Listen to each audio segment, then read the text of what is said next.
Bleak House by Charles Dickens. Chapter 57. Esther's Narrative.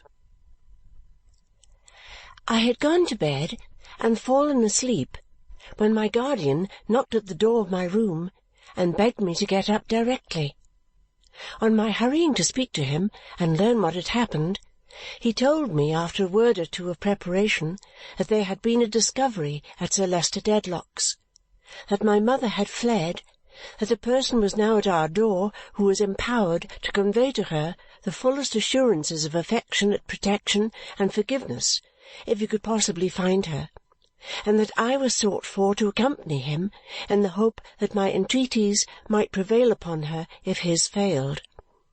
Something to this general purpose I made out, but I was thrown into such a tumult of alarm and hurry and distress that in spite of every effort I could make to subdue my agitation, I did not seem to myself fully to recover my right mind until hours had passed. But I dressed and wrapped up expeditiously, without waking Charley or any one, and went down to Mr. Bucket, who was the person entrusted with the secret. In taking me to him, my guardian told me this, and also explained how it was that he had come to think of me. Mr. Bucket, in a low voice, by the light of my guardian's candle, read to me in the hall a letter that my mother had left upon her table, and I suppose within 10 minutes of my having been aroused, I was sitting beside him, rolling swiftly through the streets. His manner was very keen, and yet considerate, when he explained to me that a great deal might depend on my being able to answer, without confusion, a few questions that he wished to ask me. These were, chiefly, whether I had had much communication with my mother, to whom he only referred as Lady Dedlock, when and where I had spoken with her last, and how she had become possessed of my handkerchief. When I had satisfied him on these points, he asked me particularly to consider, taking time to think, whether within my knowledge there was any one, no matter where, in whom she might be at all likely to confide under circumstances of the last necessity. I could think of no one but my guardian, but by and by I mentioned Mr. Boythorn. He came into my mind as connected with his old chivalrous manner of mentioning my mother's name, and with what my guardian had informed me of his engagement to her sister, and his unconscious connection with her unhappy story. My companion had stopped the driver while we held this conversation, that we might the better hear each other. He now told him to go on again, and said to me, after considering within himself for a few moments, that he had made up his mind how to proceed. He was quite willing to tell me what his plan was, but I did not feel clear enough to understand it. We had not driven very far from our lodgings when we stopped in a by-street at a public-looking place lighted up with gas. Mr. Bucket took me in and sat me in an arm-chair by a bright fire. It was now past 1, as I saw by the clock against the wall. 2 police officers, looking in their perfectly neat uniform, not at all like people who were up all night, were quietly writing at a desk, and the place seemed very quiet altogether, except for some beating and calling out at distant doors underground, to which nobody paid any attention. A third man in uniform, whom Mr. Bucket called, and to whom he whispered his instructions, went out, and then the 2 others advised together while one wrote from Mr. Bucket's subdued dictation. It was a description of my mother that they were busy with, for Mr. Bucket brought it to me when it was done and read it in a whisper. It was very accurate indeed. The second officer, who had attended to it closely, then copied it out and called in another man in uniform, there were several in an outer room, who took it up and went away with it. All this was done with the greatest dispatch and without the waste of a moment, yet nobody was at all hurried. As soon as the paper was sent out upon its travels, the 2 officers resumed their former quiet work of writing with neatness and care. Mr. Bucket thoughtfully came and warmed the soles of his boots, first one and then the other, at the fire. "Are you well wrapped up, Miss Summerson?" he asked me as his eyes met mine. "It's a desperate sharp night for a young lady to be out in." I told him I cared for no weather and was warmly clothed. "It may be a long job," he observed, "but so that it ends well, never mind, miss." "I pray to heaven it may end well," said I. He nodded comfortingly. "You see, whatever you do, don't you go and fret yourself. You keep yourself cool and equal for anything that may happen, and it'll be the better for you, the better for me, the better for Lady Dedlock, and the better for Sir Leicester Dedlock, Baronet." He was really very kind and gentle, and as he stood before the fire warming his boots and rubbing his face with his forefinger, I felt a confidence in his sagacity which reassured me. It was not yet 1:45 when I heard horses' feet and wheels outside. "Now, Miss Summerson," said he, "we're off, if you please." He gave me his arm, and the two officers courteously bowed me out, and we found at the door a phaeton or barouche with a postilion and post-horses. Mr. Bucket handed me in and took his own seat on the box. The men in uniform whom he had sent to fetch this equipage then handed him up a dark lantern at his request, and when he had given a few directions to the driver, we rattled away. I was far from sure that I was not in a dream. We rattled with great rapidity through such a labyrinth of streets that I soon lost all idea where we were, except that we had crossed and recrossed the river, and still seemed to be traversing a low-lying, waterside, dense neighbourhood of narrow thoroughfares, chequered by docks and basins, high piles of warehouses, swing-bridges, and masts of ships. At length we stopped at the corner of a little slimy turning, which the wind from the river rushing up it did not purify, and I saw my companion, by the light of his lantern, in conference with several men who looked like a mixture of police and sailors. Against the mouldering wall by which they stood there was a bill on which I could discern the words, "Found drowned," and this, and an inscription about drags, possessed me with the awful suspicion shadowed forth in our visit to that place. I had no need to remind myself that I was not there by the indulgence of any feeling of mine to increase the difficulties of the search, or to lessen its hopes, or enhance its delays. I remained quiet, but what I suffered in that dreadful spot I never can forget, and still it was like the horror of a dream. A man, yet dark and muddy, in long swollen sodden boots, and a hat like them, was called out of a boat and whispered with Mr. Bucket, who went away with him down some slippery steps, as if to look at something secret that he had to show. They came back, wiping their hands upon their coats, after turning over something wet. But, thank God, it was not what I feared. After some further conference, Mr. Bucket, whom everybody seemed to know and defer to, went in with the others at a door and left me in the carriage, while the driver walked up and down by his horses to warm himself.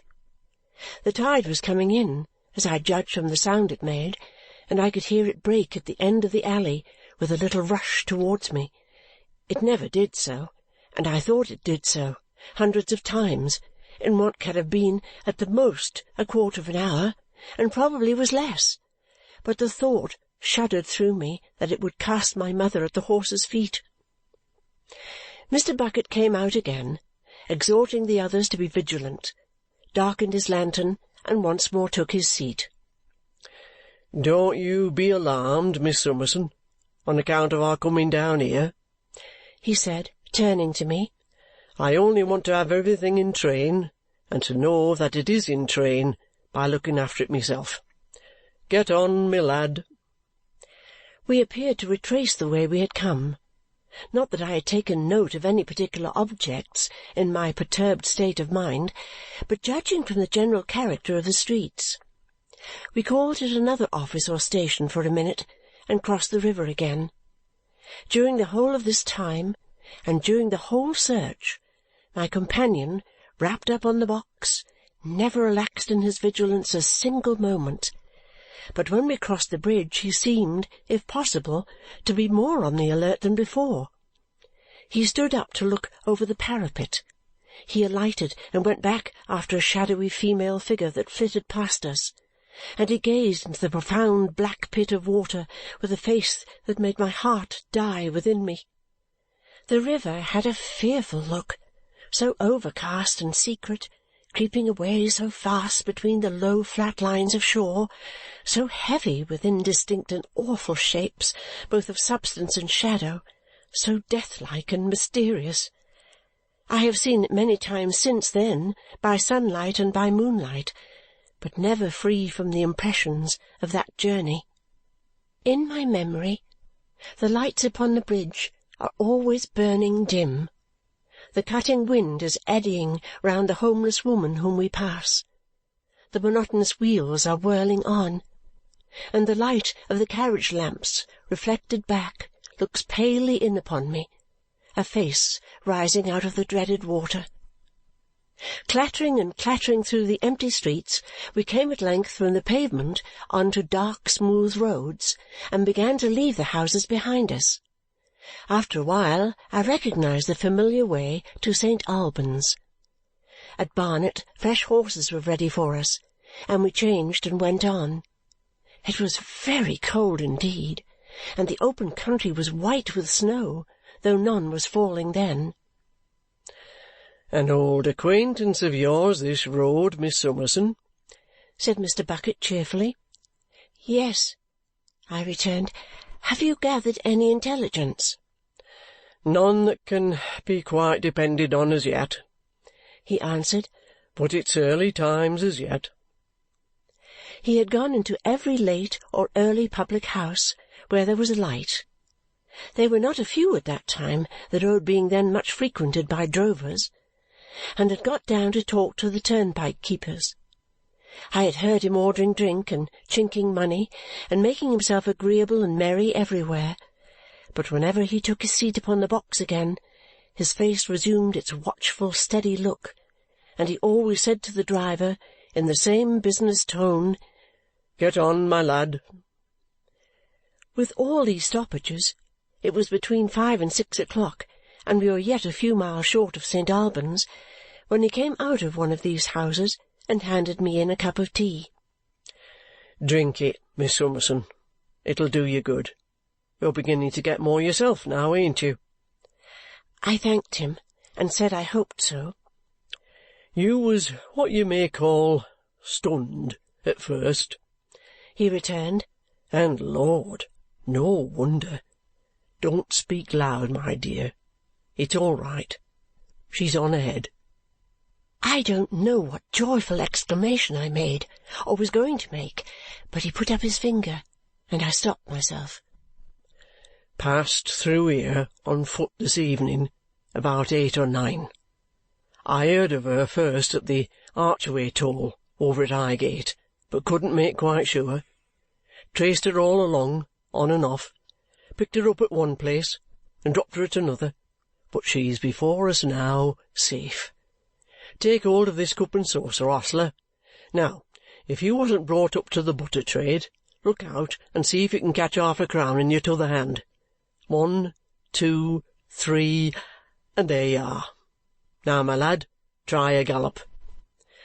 We were soon in St. Albans, and alighted a little before day, when I was just beginning to arrange and comprehend the occurrences of the night, and really to believe that they were not a dream.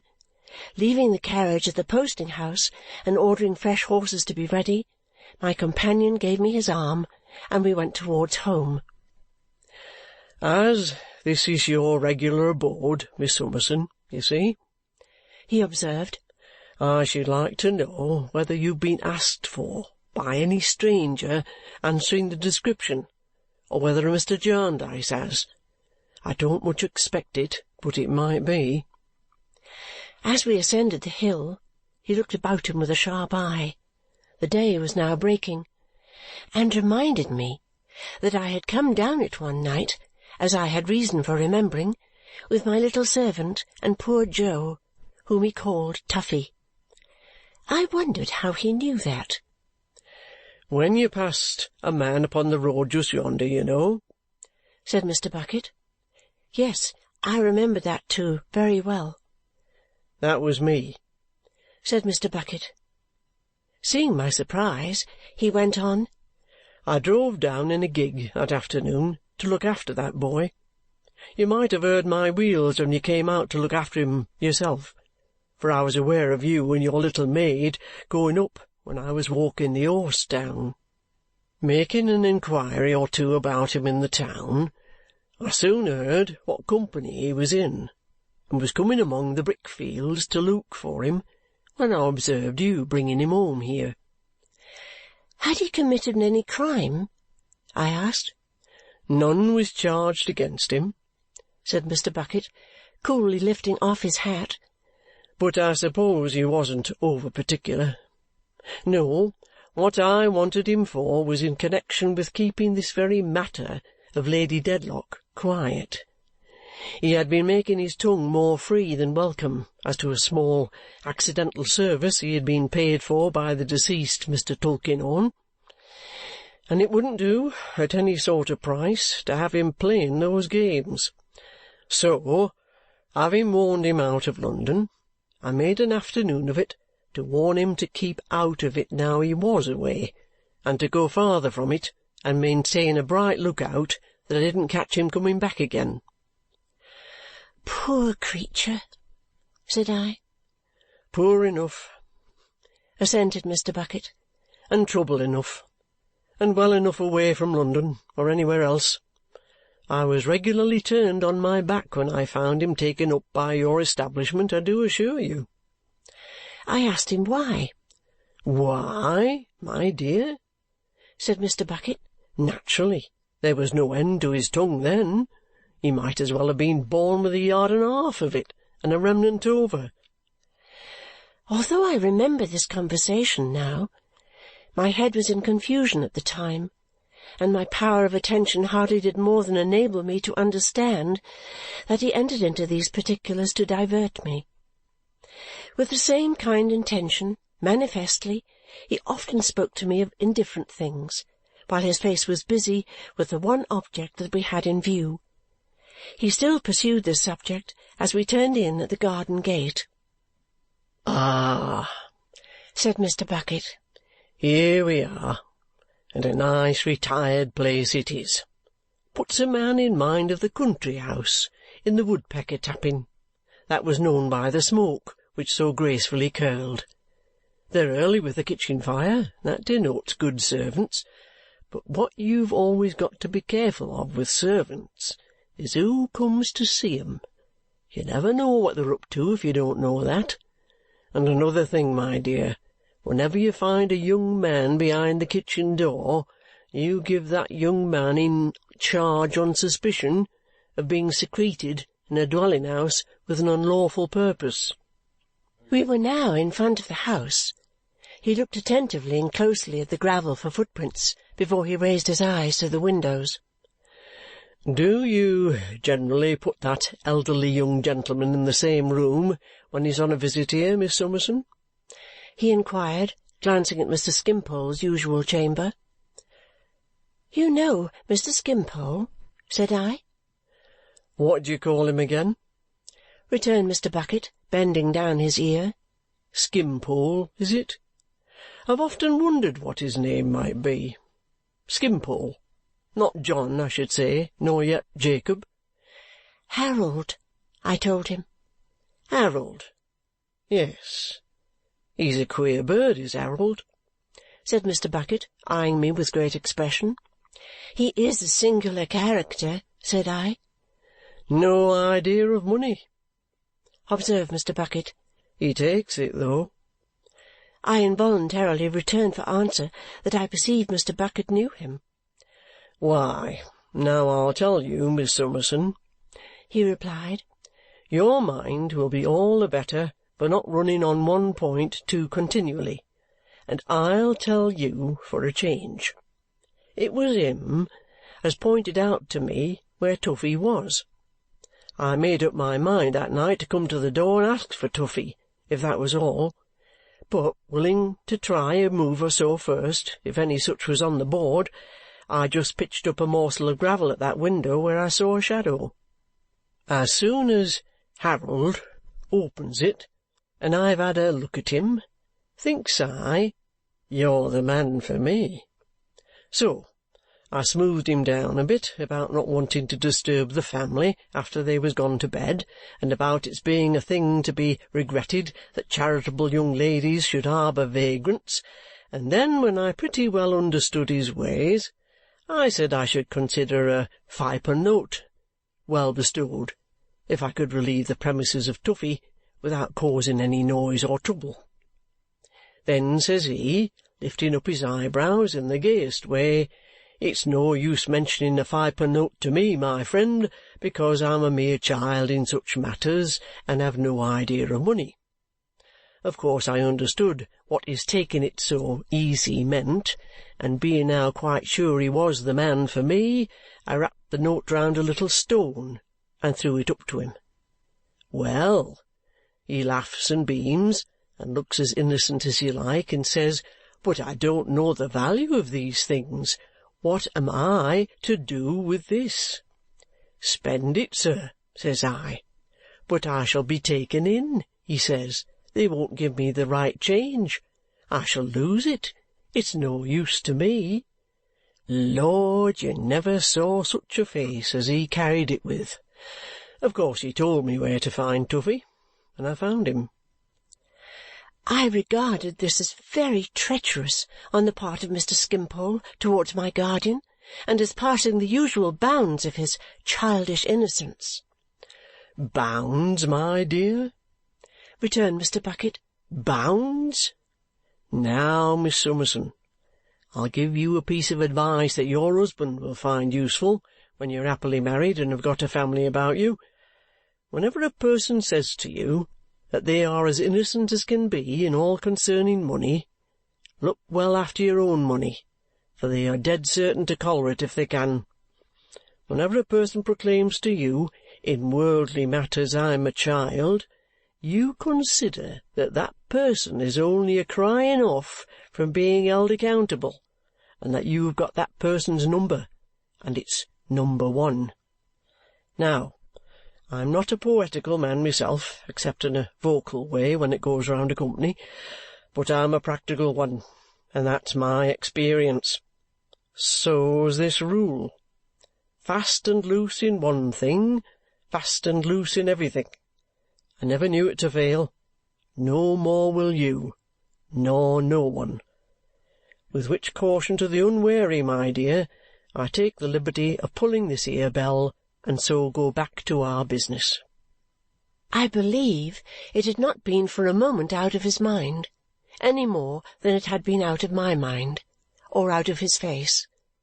The whole household were amazed to see me, without any notice, at that time in the morning, and so accompanied, and their surprise was not diminished by my inquiries. No one, however, had been there. It could not be doubted that this was the truth. "Then, Miss Summerson," said my companion, "we can't be too soon at the cottage where those brickmakers are to be found. Most inquiries there I leave to you, if you'll be so good as to make 'em. The naturalest way is the best way, and the naturalest way is your own way."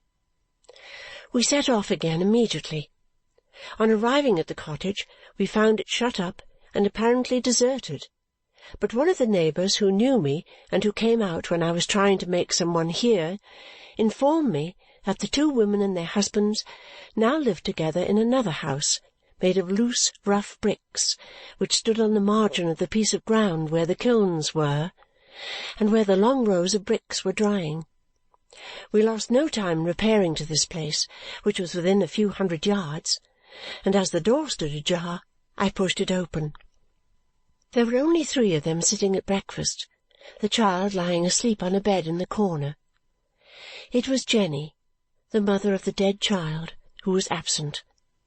The other woman rose on seeing me, and the men, though they were, as usual, sulky and silent, each gave me a morose nod of recognition. A look passed between them when Mr. Bucket followed me in, and I was surprised to see that the woman evidently knew him. I had asked leave to enter, of course.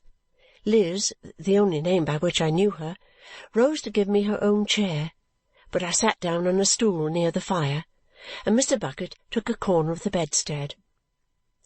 Now that I had to speak, and was among people with whom I was not familiar, I became conscious of being hurried and giddy. It was very difficult to begin, and I could not help bursting into tears. "Liz," said I have come a long way in the night, and through the snow, to inquire after a lady." "Who has been here, you know," Mr. Bucket struck in, addressing the whole group with a composed, propitiatory face. "That's the lady, the young lady means. The lady that was here last night, you know." "And who told you as there was anybody here?" inquired Jenny's husband, who had made a surly stop in his eating to listen and now measured him with his eye. "A person of the name of Michael Jackson, with a blue velveteen waistcoat with a double row of mother-of-pearl buttons," Mr. Bucket immediately answered. "He had as good mind his own business, whoever he is," growled the man. "He's out of employment, I believe," said Mr. Bucket apologetically for Michael Jackson, "and so gets talking." The woman had not resumed her chair, but stood faltering with her hand upon its broken back, looking at me. I thought she would have spoken to me privately if she had dared. She was still in this attitude of uncertainty when her husband, who was eating with a lump of bread and fat in one hand and his clasp-knife in the other, struck the handle of his knife violently on the table and told her with an oath to mind her own business at any rate and sit down. "I should like to have seen Jenny very much," said I, "for I am sure she would have told me all she could about this lady, whom I am very anxious indeed, you cannot think how anxious, to overtake. Will Jenny be here soon? Where is she?" The woman had a great desire to answer, but the man, with another oath, openly kicked at her foot with his heavy boot. He left it to Jenny's husband to say what he chose, and after a dogged silence the latter turned his shaggy head towards me. "I'm not partial to gentlefolks coming into my place, as you've heard me say afore now, I think, miss. I let their places be, and it's curious they can't let my place be. There'd be a pretty shine made if I was to go a-visiting them, I think. Howsoever, I don't so much complain of you as of some others, and I'm agreeable to make you a civil answer, though I give notice that I'm not a-going to be drawed like a badger. Will Jenny be here soon? No, she won't. Where is she? She's gone up to Lunnon." "Did she go last night?" I asked. "Did she go last night? Ah, she went last night," he answered with a sulky jerk of his head. "But was she here when the lady came? And what did the lady say to her? And where is the lady gone? I beg and pray you to be so kind as to tell me," said I, "for I am in great distress to know." "If my master would let me speak and not say a word of harm," the woman timidly began. "Your master," said her husband, muttering an imprecation with slow emphasis, "will break your neck if you meddle with what don't concern you." After another silence, the husband of the absent woman, turning to me again, answered me with his usual grumbling unwillingness. "Was Jenny here when the lady come? Yes, she was here when the lady come. What did the lady say to her? Well, I'll tell you what the lady said to her. She said, You remember me as come one time to talk to you about the young lady as had been a visiting of you. You remember me as give you something handsome for a handkercher what she had left. Ah, she remembered. So we all did. Well then, was that young lady up at the house now? No, she warn't up at the house now. Well then, look'ee here. The lady was upon a journey, all alone, strange as we might think it, and could she rest herself where you're a-settin, for an hour or so? Yes, she could, and so she did. Then she went. It might be at 20 minutes past 11, and it might be at 20 minutes past 12. We ain't got no watches here to know the time by, nor yet clocks. Where did she go? I don't know where she'd goed. She went one way, and Jenny went another. One went right to London, and t'other went right from it. That's all about it. Ask this man. He heard it all, and seed it all. He knows. The other man repeated, That's all about it. Was the lady crying? I inquired. Devil a bit, returned the first man.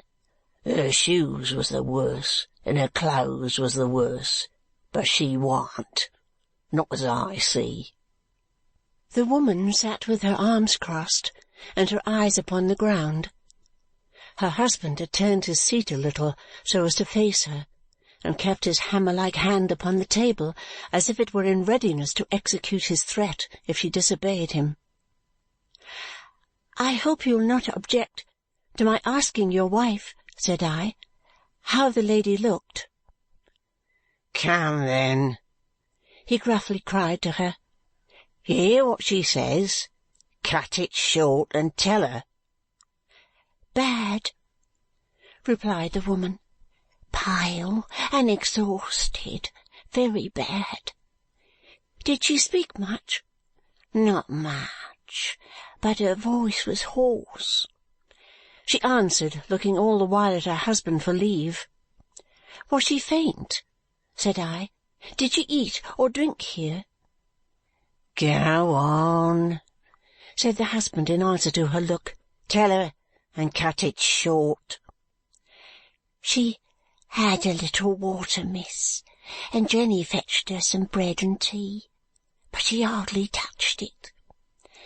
And when she went from here," I was proceeding, when Jenny's husband impatiently took me up. "When she went from here, she went right away nor'ard by the high road. Ask on the road if you doubt me, and see if it warn't so. Now, there's the end. That's all about it." I glanced at my companion, and finding that he had already risen and was ready to depart, thanked them for what they had told me, and took my leave. The woman looked full at Mr. Bucket as he went out, and he looked full at her. "Now, Miss Summerson," he said to me as we walked quickly away, "they've got her ladyship's watch among 'em. That's a positive fact." "You saw it?" I exclaimed. "Just as good as saw it," he returned. "Else why should he talk about his 20 minutes past, and about his having no watch to tell the time by? 20 minutes? He don't usually cut his time so fine as that. If he comes to half hours, it's as much as he does. Now, you see, either her ladyship gave him that watch, or he took it. I think she gave it him. Now, what should she give it him for? What should she give it him for?" He repeated this question to himself several times as we hurried on, appearing to balance between a variety of answers that arose in his mind. "If time could be spared," said Mr. Bucket, "which is the only thing that can't be spared in this case, I might get it out of that woman, but it's too doubtful a chance to trust to under present circumstances. They're up to keeping a close eye upon her, and any fool knows that a poor creetur like her, beaten and kicked and scarred and bruised from head to foot, will stand by that husband that ill-uses her through thick and thin. There's something kept back. It's a pity but what we had seen the other woman. I regretted it exceedingly, for she was very grateful, and I felt sure would have resisted no entreaty of mine. It's possible, Miss Summerson, said Mr. Bucket, pondering on, that her ladyship sent her up to London with some word for you, and it's possible that her husband got the watch to let her go. It don't come out altogether so plain as to please me, but it's on the cards. Now, I don't take kindly to laying out the money of Sir Leicester Dedlock, Baronet, on these roughs, and I don't see my way to the usefulness of it at present. No. So far our road, Miss Summerson, is for'ard, straight ahead, and keeping everything quiet. We called at home once more that I might send a hasty note to my guardian, and then we hurried back to where we had left the carriage. The horses were brought out as soon as we were seen coming, and we were on the road again in a few minutes. It had set in snowing at daybreak, and it now snowed hard. The air was so thick with the darkness of the day and the density of the fall that we could see but a very little way in any direction. Although it was extremely cold, the snow was but partially frozen, and it churned, with a sound as if it were a beach of small shells, under the hoofs of the horses into mire and water. They sometimes slipped and floundered for a mile together, and we were obliged to come to a standstill to rest them. One horse fell 3 times in this first stage, and trembled so and was so shaken that the driver had to dismount from his saddle and lead him at last. I could eat nothing and could not sleep. I grew so nervous under those delays, and the slow pace at which we travelled, that I had an unreasonable desire upon me to get out and walk. Yielding to my companion's better sense, however, I remained where I was. All this time, kept fresh by a certain enjoyment of the work in which he was engaged, he was up and down at every house we came to, addressing people whom he had never beheld before as old acquaintances, running in to warm himself at every fire he saw, talking and drinking and shaking hands at every bar and tap, friendly with every waggoner, wheelwright, blacksmith, and toll-taker, yet never seeming to lose time, and always mounting to the box again with his watchful steady face and his business-like, "Get on, my lad." When we were changing horses the next time, he came from the stable-yard, with the wet snow encrusted upon him and dropping off him, plashing and crashing through it to his wet knees, as he had been doing frequently since we left St. Albans, and spoke to me at the carriage-side. "Keep up your spirits. It's certainly true that you came on here, Miss Summerson. There's not a doubt of the dress by this time, and the dress has been seen here." "Still on foot?" said I. "Still on foot. I think the gentleman you mentioned must be the point she's aiming at. And yet I don't like his living down in her own part of the country neither." "I know so little," said I. "There may be some one else nearer here of whom I never heard." "That's true. But whatever you do, don't you fall a-crying, my dear, and don't you worry yourself no more than you can help. Get on, my lad." The sleet fell all that day unceasingly. A thick mist came on early, and it never rose or lightened for a moment. Such roads as I had never seen. I sometimes feared we had missed the way and got into the ploughed grounds or the marshes. If I ever thought of the time I had been out, it presented itself as an indefinite period of great duration, and I seemed, in a strange way, never to have been free from the anxiety under which I then laboured. As we advanced, I began to feel misgivings that my companion lost confidence. He was the same as before with all the roadside people, but he looked graver when he sat by himself on the box. I saw his finger uneasily going across and across his mouth during the whole of one long weary stage. I overheard that he began to ask the drivers of coaches and other vehicles coming towards us what passengers they had seen in other coaches and vehicles that were in advance. Their replies did not encourage him.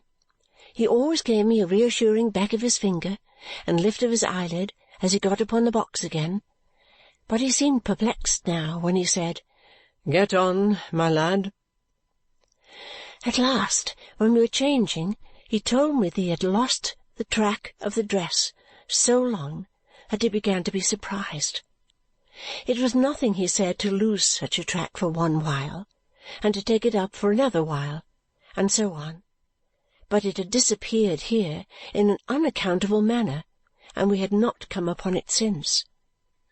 This corroborated the apprehensions I had formed when he began to look at direction-posts and to leave the carriage at cross-roads for a quarter of an hour at a time while he explored them. But I was not to be downhearted, he told me, for it was as likely as not that the next stage might set us right again. The next stage, however, ended as that one ended. We had no new clue.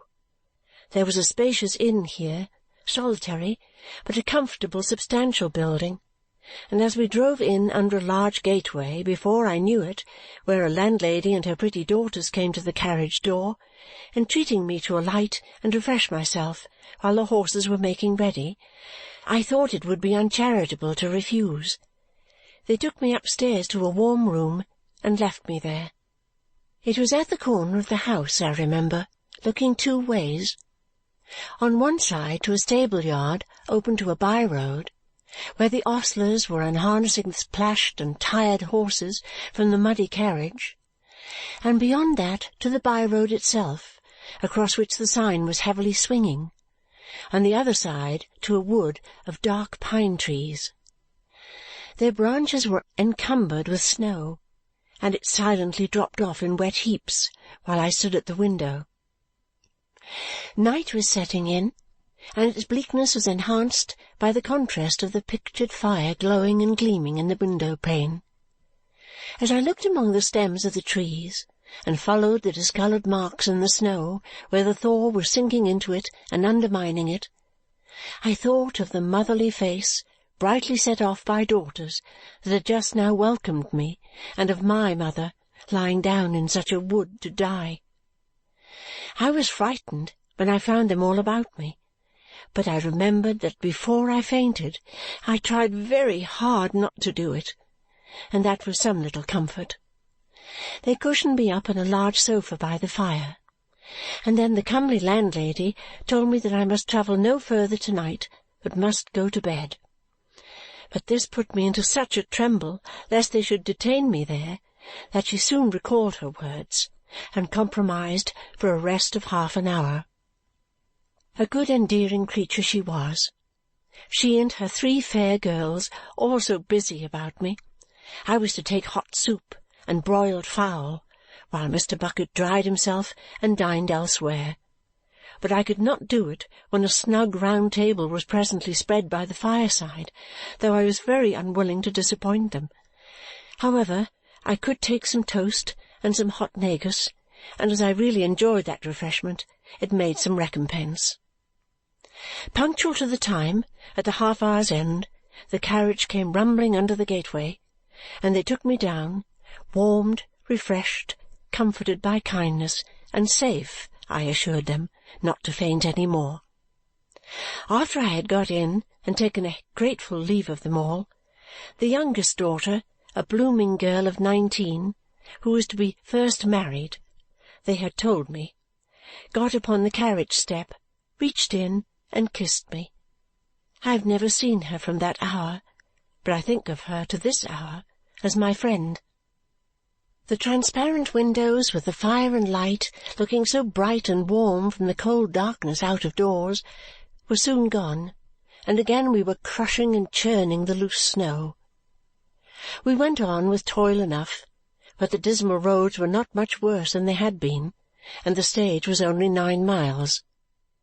My companion smoking on the box, I had thought at the last inn of begging him to do so when I saw him standing at a great fire and a comfortable cloud of tobacco, was as vigilant as ever, and as quickly down and up again when we came to any human abode or any human creature.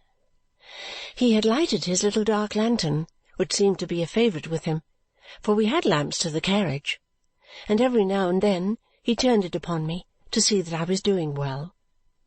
There was a folding window to the carriage head, but I never closed it, for it seemed like shutting out hope.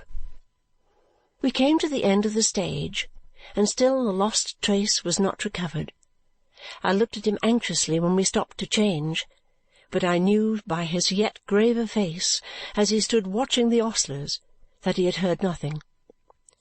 Almost in an instant afterwards, as I leaned back in my seat, he looked in, with his lighted lantern in his hand, an excited and quite different man. "What is it?" said I, starting. "Is she here?" "No, no, don't deceive yourself, my dear. Nobody's here, but I've got it." The crystallized snow was in his eyelashes, in his hair, lying in ridges on his dress. He had to shake it from his face and get his breath before he spoke to me. "Now, Miss Summerson," said he, beating his finger on the apron, "don't you be disappointed at what I'm a-going to do. You know me. I'm Inspector Bucket, and you can trust me. We've come a long way. Never mind. 4 horses out there for the next stage up. Quick!" There was a commotion in the yard, and a man came running out of the stables to know if he meant up or down. "Up, I tell you, up. Ain't it English? Up." "Up?" said I, astonished. "To London? Are we going back?" "Miss Summerson," he answered, "back. Straight back as a die. You know me. Don't be afraid.